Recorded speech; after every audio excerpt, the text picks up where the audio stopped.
Hello, boys and girls. We're back again on to chapter 52, Lost Marbles. It was impossible. The Spitfire was miles away in London, suspended from the ceiling of the Imperial War Museum.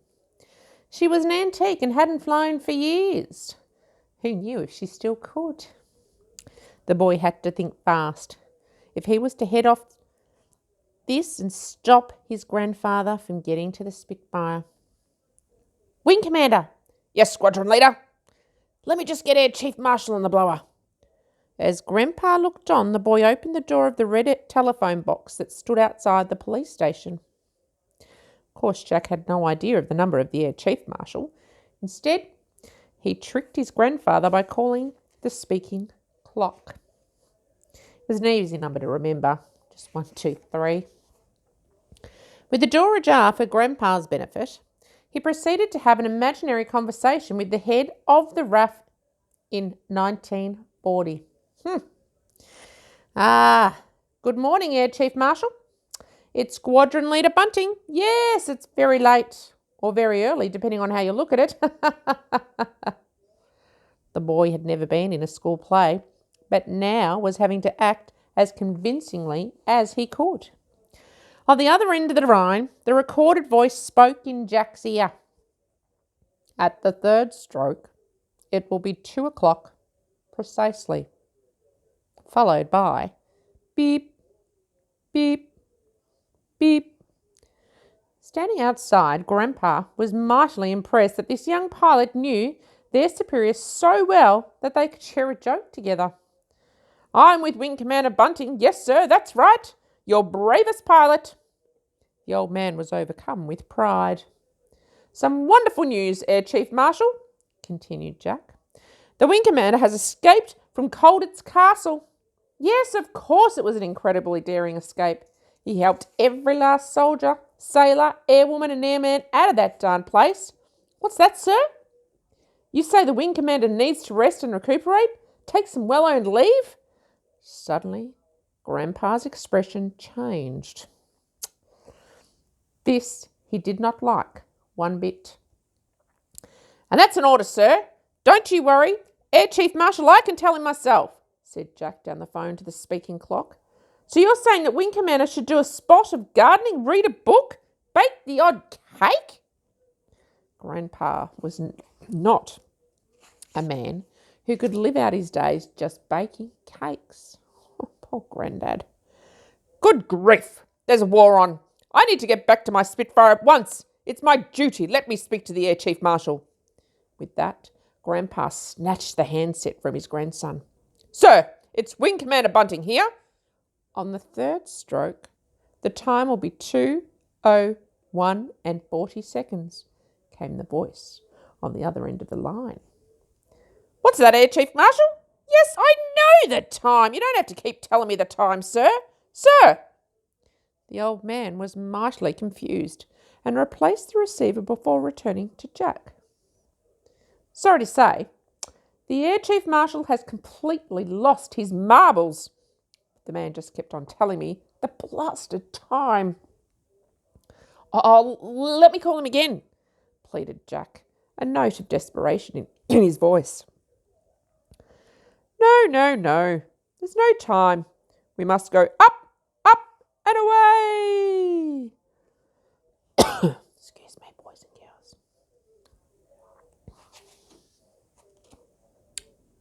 To chapter 3. We'll do another sneaky one before Timmy gets back. Glory days. I must tell you, though, I got a bit confused, but now I remember we did have parts of this book. So now we're up to part 3. And it's one of our aircraft is missing. Getting to the finish line, boys and girls. So chapter 53 is Glory Days. Jack managed to convince his grandfather that before they went up and away, they needed to stop off for some rations.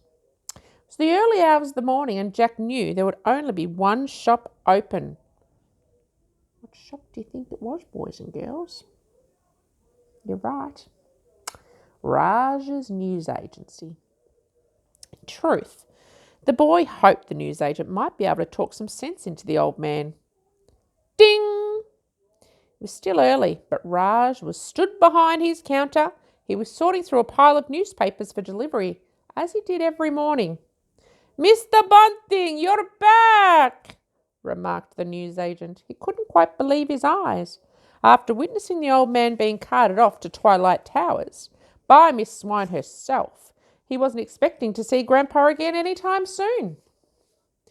"Yes, Jarwala, escape from Jerry," announced the old man. "Jerry who?" said Raj. The boy butted in. "He means the commandants," before whispering, "He thinks there's a war still on, remember?" "Ah, yes, of course," the newsagent whispered back. "We need some rations, Jarwala. Quick, smart. Need to be back in my Spitfire before dawn." Raj's eyes darted to the boy for a reaction. Jack just shook his head a little, and the newsagent understood that this meant he and the boy needed to have a secret conversation. "Just help yourself," Raj said to the old man, who proceeded to patter around the shop looking for something to eat. "If you can find any food left, that is. Aunt Diddy managed to break the doors down during the night and scoffed everything in sight. She even took a bite out of the colouring books." Whew. The boy double-checked that his grandfather was out of earshot before speaking. "I just helped him escape from Twilight Towers." "Was it as bad as people say?" "Worse. Much worse. Grandpa thought he was in Colditz Castle and he wasn't far wrong. But now he wants to take the Spitfire into the skies." "You mean the one from the museum?" "Yeah, it's nuts. I just don't know how to say no to him anymore.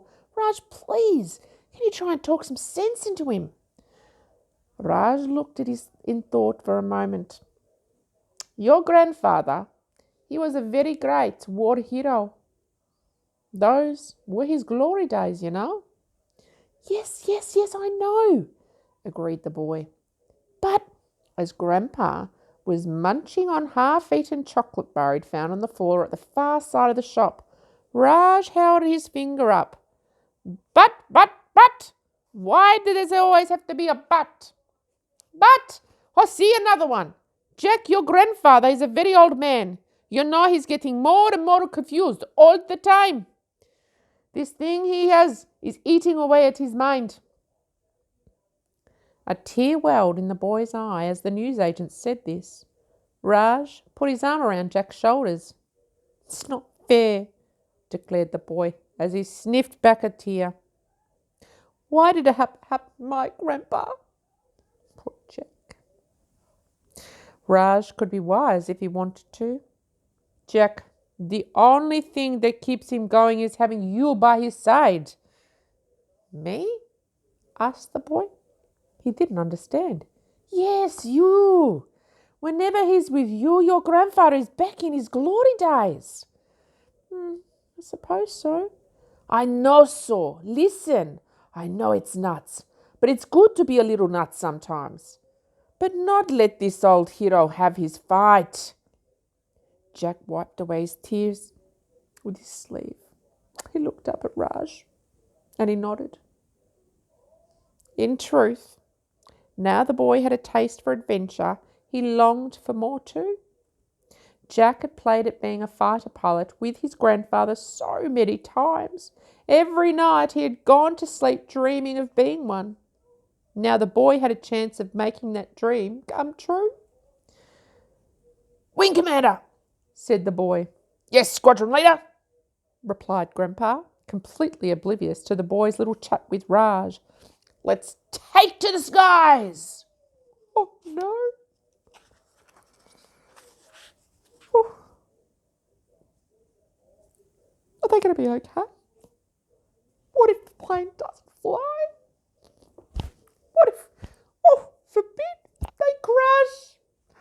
Oh, tune in next time, boys and girls, and we'll find out. Oh, fingers and toes crossed.